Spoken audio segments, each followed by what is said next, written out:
Smartphone তো ব্যবহার করতেছেন, অথচ আমরা জানি না আমাদের স্মার্টফোনটি কি নিরাপদে আছে নাকি আমাদের স্মার্টফোনটি হ্যাক হয়ে আছে। আমাদের মোবাইলের মধ্যে যাই কিছু আছে না কেন, সব কিছুই কিন্তু গোপনে অন্য কেউ নিয়ে যেতে পারে। আমাদের গোপনে আমাদের স্মার্টফোনের সমস্ত কিছু চুরি করতে পারে।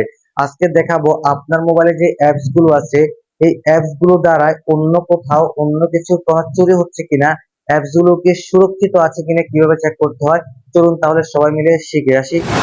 মোবাইলের টেকনোলজি সম্পর্কে নতুন নতুন ভিডিও পেতে অবশ্যই আমার ইউটিউব চ্যানেলটি সাবস্ক্রাইব করে রাখবেন। যারা ফেসবুক পেজ থেকে দেখছেন অবশ্যই ফেসবুক পেজটি ফলো দিয়ে রাখবেন। আপনার মোবাইলের অ্যাপস গুলো কি সুরক্ষিত আছে কিনা চেক করার জন্য আপনাকে চলে যেতে হবে প্লে স্টোরে। দেখুন আমি প্লে স্টোরে ক্লিক করলাম। প্লে স্টোরে আসার পরে এখান থেকে উপরে আপনার প্রোফাইল লোগো পাবেন, প্রোফাইল লোগোর উপরে ক্লিক করতে হবে।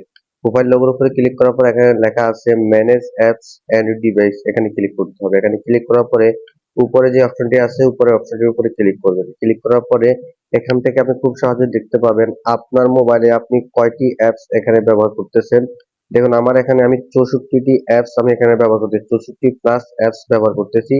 এখান থেকে আমি একটা একটা অপশন পাবেন, স্ক্যান নামে একটি অপশন পাবেন, স্ক্যানের উপরে ক্লিক করবেন। যখন আমি স্ক্যানের উপরে ক্লিক করলাম, ক্লিক করার পরে আমার এই অ্যাপস গুলোকে চেক করা হচ্ছে কোনো অ্যাপস এর মধ্যে কোনো সমস্যা আছে কিনা।